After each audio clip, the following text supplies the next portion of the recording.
그래서 일본 사람들은 악수를 잘 안 합니다. 왜? 옛날에 무사는 큰 칼, 작은 칼 차고 다녔거든요. 큰 칼은 남을 치는 거고 작은 칼은 자기가 체면이 깎였을 때는 자개를 할 때 쓰는 겁니다. 그러니까 일본 사람들은 칼 끝 안에 들어가면 위험합니다. 안전거리가 확보가 안 되는 거예요. 그러니까 아무리 반갑다고 막 달려가면 일본 사람 뒤로 물러납니다. 지금은 칼 안 차고 다니는데도 그렇습니다.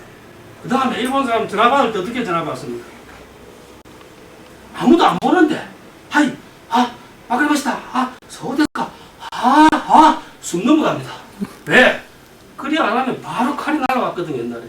그러니까 일본 사람들이 그런 말을 하는 거는 뭐냐 하면 지금 당신이 하는 말을 내가 잘 듣고 있습니다. 잘 듣고 있습니다. 칼 빼지 마세요.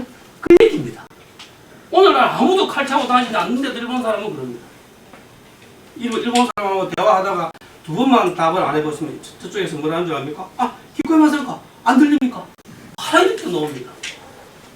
그러니까 일본인들이 왜 그렇게 오늘날 가면 다 예의 바른 것 같고 다 그러냐면 700년간 무사가 나라를 다스렸습니다. 우리가 36년간 일제 지배를 받았는데 아직도 다 못 털어냈지 않습니까? 700년간 무사가 나라를 다스렸다 하면 일본인들 몸속에는 할머니는 할머니 무사고 꼬마는 꼬마 무사입니다. 여러분들 일본인들이 집에 들어갈 때라든지 식당에 들어갈 때 신발을 어떻게 합니까? 반드시 돌려놓죠. 왜 돌려놓습니까? 일본 사람 물도 모릅니다. 일본 사람 어릴 때부터 그렇게 했기 때문에 몸에 배었다 그럽니다. 그걸 모릅니다. 우리들 눈으로 보면 그게 보입니다. 왜? 옛날에 무사가 자기가 칼로 일어나면 반드시 자기도 칼로 죽는다는 걸 압니다. 그러니까 권력을 잡으면 제일 먼저 하는 게 뭐입니까? 성을 쌓습니다. 불안하니까 자기 살라고 성을 쌓고 또 제일 꼭대기에 천수각이라 하고 요즘 말하면 전망대입니다. 오는 거 안 오는 거 보는 데입니다. 그걸 제일 높게 쌓았습니다. 불안하니까. 그리고 성 주변에는 물을 가득 채웁니다. 그걸 이제 이런 말로 홀이라고 그러는데 안 죽으려고. 그래도 불안하니까 뭐합니까? 일본에서 우리나라에서는 차가 성녀를 통해서 보급이 됩니다만 일본은 무사들이 보급을 시킵니다. 왜? 불안하거든요. 그렇게 차를 마실 때 그나마 불안을 좀 덜 느끼는 거예요. 그래서 일본에 가면 차를 마시는 차시츠는 들어갈 때 반드시 고개를 숙이고 들어가게 되어 있습니다. 그것이 이제 돈이 없어갖고 찻집을 조그맣게 만드는 게 아니라 차 마시는 동안에도 저놈이 나를 죽이려고 한단 말이에요. 그러니까 문을 이렇게 해놓으면 칼 들고 바로 뛰어오면 자기가 방어할 능력이 없지 않습니까? 그래서 이걸 반드시 허리를 굽혀 놓고 이렇게 들어오죠. 이렇게 들어오면 지가 방어할 수 있는 시간을 벌지 않습니까? 그래서 일본인들은 지금도 그런 심리적 불안 속에서 사는 겁니다. 그리고 우리는 안전에 대해서 우리나라 사람들은 너무 낙관적입니다. 누가 어디서 뭐 사고 났다 그러면 그래? 끝입니다. 올해 우리나라는 태풍이 하나도 안 왔습니다. 일본은 태풍이 21개 지금 지나가고 또 한두 개 더 올지도 모른답니다. 늦은 태풍이. 그러니까 한 해 태풍이 20개 온다 하니까 그 사람들은 항상 그에 대한 불안하니까 하느님 믿을 시간이 없는 건데 솔직하게 이야기하면 그거 방비한다고. 그래서 이런 17개 짧은 하이쿠에도 자연을 반드시 집어넣는 겁니다. 그렇게 이해하면 아주 문제없는 겁니다. 자, 그러면 잘 보세요. 이렇게 제가 이야기 해드릴게요. 자, 그러면 이쪽에 이때는 그러면 누구의 시대냐 하면 시대가 천황의 시대. 소위 말하면 천황이 주인이고 그 밑에 귀족들이 일부 귀족입니다. 일부 귀족. 이때 귀족이라고 하는 것은 천황한테 딸을 시집 보내서 땅을 받은 사람들이 일부가 천황가의 귀족들. 그런데 이때 문화는 천황의 문화가 지배적이겠죠. 이때는 소위 말하면 요새 인권단체도 없는 겁니다. 환경연합도 이때는 없는 거예요. 있을 수가 없죠. 그러다가 이 시대에 천황의 권력이 약화되면 그 옆에 있는 사람이 권력을 쥐게 됩니다. 그래서 이때는 귀족의 시대입니다. 귀족의 시대. 이때는 귀족들 문화입니다. 그다음 귀족들 밑에 귀족들은 땅을 많이 가지고 있으니까 자기 재산을 지키려고 소위 말하면 사슬 경호를 씁니다. 그래서 우리가 뭐 이게 경호 쓰듯이 그게 사무라이의 기초입니다. 이때 이게 소위 말하면 무사들이 사슬 경호 요원으로 채용됩니다. 요즘 말로 하면. 그런데 귀족들이 400년간 흥청망청 지나다 보니까 스스로 무너집니다. 그러니까 그 권력을 누가 지느냐 하면 무사가 지릅니다. 자, 무사라는 것은 역할이 전쟁하는 역할입니다. 전쟁에는 반드시 무기가 필요합니다. 그러면 전쟁할 때 무기를 제공해 주는 사람, 요새부터는 군수업자입니다. 그때부터는 상인들이에요. 상인. 일본에서 상인들은 별도로 초인이라고 하는 역할이 있습니다. 상인을 초인이라 했어요. 초에 사는 사람이야. 요즘 말로 하면 일본 같은 건 성 주변에 사는 사람이야. 성에서 필요한 물자를 대주는 거죠.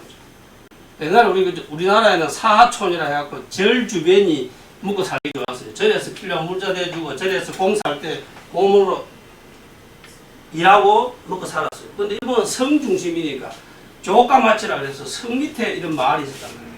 거기 있으면서 성에 필요한 물자를 대주는 막대한 이익을 보는 사람들이 상인입니다. 근데 이 무사가 권력을 지면 무사들은 권력을 나눌 수가 없잖아요. 그러니까 권력이 계속해서 변동이 일어납니다. 가마쿠라에다가 요즘 말로 하면 해운대 출신 사무라이가 권력을 잡았는데 가만히 있다가 동네에 있는 친구가 해운대에 있는 놈이 딴짓하면 목을 쳐보고 지가 권력을 해운대로서 동네로 가져갑니다. 동네에 있던 사람이 가만히 보고 있다 양산 출신이 목을 쳐보면 또 양산으로 갑니다. 이게 뱅뱅 돕니다. 무사가. 권력이 뱅뱅 돕니다. 이걸 안정시켜준 사람이 도쿠가와입니다.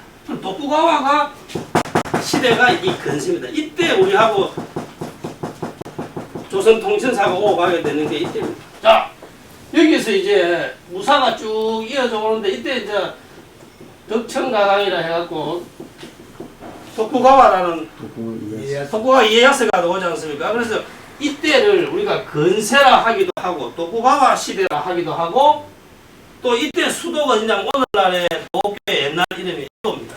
에도라고 합니다. 그래서 에도 시대 이꼬르 도쿠가와 시대 이꼬르 근세입니다. 학자는 다 죽여야 돼요. 한 사람만 남기고. 이 외울 거 너무 만들잖아. 그러니까 에도라고 하는 데 있었다 해서 에도 시대.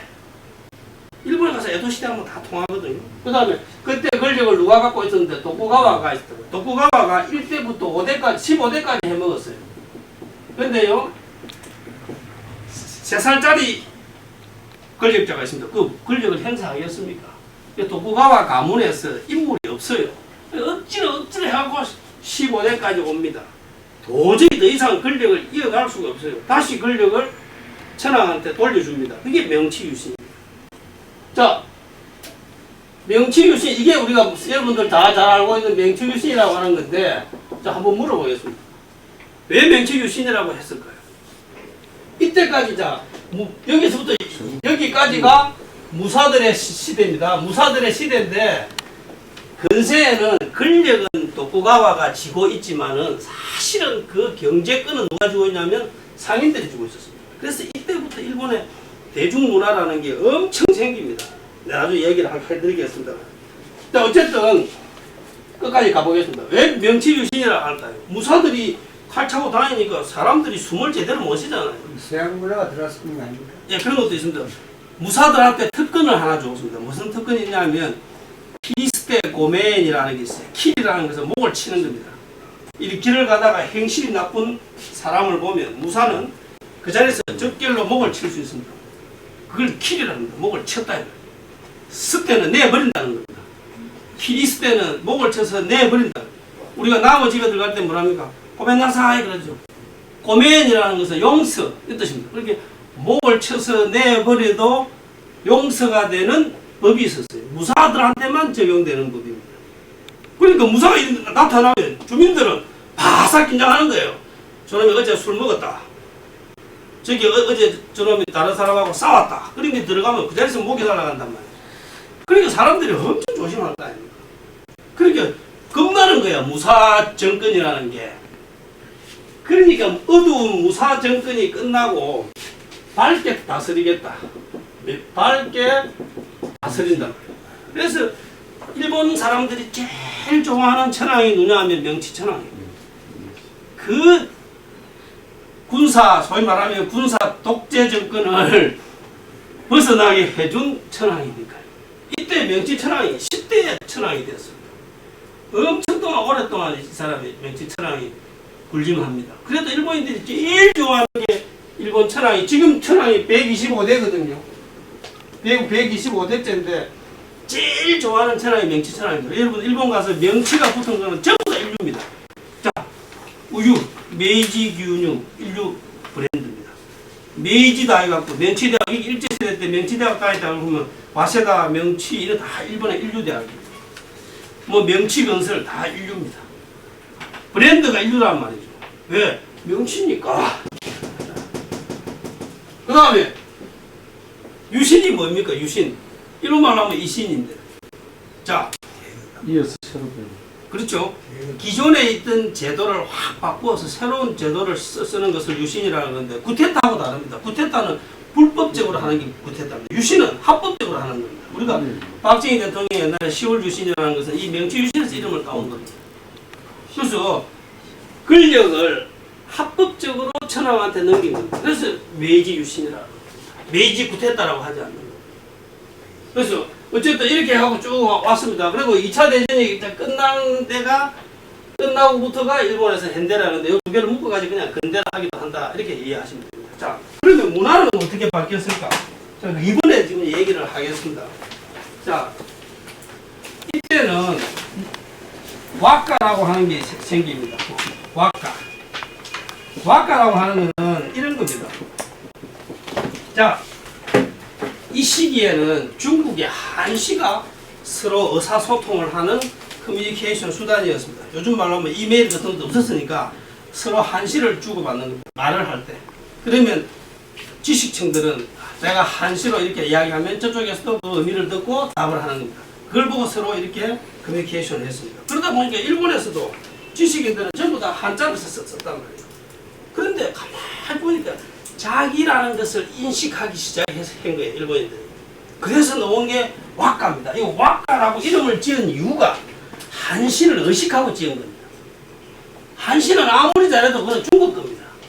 그러니까 일본은 자기 거다 라는 생각으로 이름에 와자를 넣은 거죠. 와라고 하는 것은 이거 와 이꼴 일본입니다. 이게 일본의 노래라는 거죠. 그러면 일본은 이랬다 그러면 한국은 그러면 그때 신라인데, 신라는 뭘 했냐? 향가라고 했죠. 향가. 이 향가라고 하는 것도 한시를 의식하고 지은 겁니다. 지금 동아시아가 서로 지금 패권을 다투고 있습니다. 지금 중국도 동아시아의 패권을 다투고, 일본도 지금까지는 동아시아의 최고 강자였는데 지금 위치가 흔들리고 있고, 한국도 이전하고 다르다라고 서로 세 마리 용이 지금 꿈틀대고 있습니다. 그러나 제가 볼 때는 세 나라가 공통점이 있습니다. 뭐가 공통점이 있냐면 다 자기 고유의 시간을 가지고 있는 겁니다. 세계에 이런 나라가 없습니다. 중국의 한시를 모아놓은 게 시경 아닙니까? 이게 지금으로부터 2500년 전에 나온 겁니다. 2500년 전에요. 이 한시가 2500년 전에 나온 겁니다. 지금으로부터. 그러면 와카집이 나온 게 8세기입니다. 우리의 향가집이 나온 게 9세기입니다. 이 동아시아의 한중일 세 나라가 각자 고유의 시간을 가지고 있다는 것은 대단히 공통점입니다. 다시 제가 생각할 때는 세 나라가 서로 공유할 수 있는 부분이 있다는 겁니다. 그래서 언젠가는 지금보다는 더 경쟁과 협조를 통해서 더 좋은 동아시아가 될 거라고 나는 확신합니다. 겉으로는 서로 우리가 경제적 이익을 차지하려고 다투지만은 사실은 그 밑뿌리에 가면 이 세계가 공통점이 있습니다. 우리가 일본은 아무것도 없다는데 일본은 아무것도 없는 거 아닙니다. 무서운 나라입니다. 이 8세기에 만엽집이라는 것을 4,500수의 자기의 고유의 노래를 모아놨다는 것, 대단한 자산입니다. 우리는 9세기에 진성여왕 때입니다. 3대목이라고 하는 향가집이 있었는데 그게 지금 발견이 안 됐어요. 보통 국문학자들은 없었다는데 나는 언젠가 나오기라는 기대를 가지고 발견이 안 됐다 생각합니다. 3대목이라고 하는 책이 있었습니다.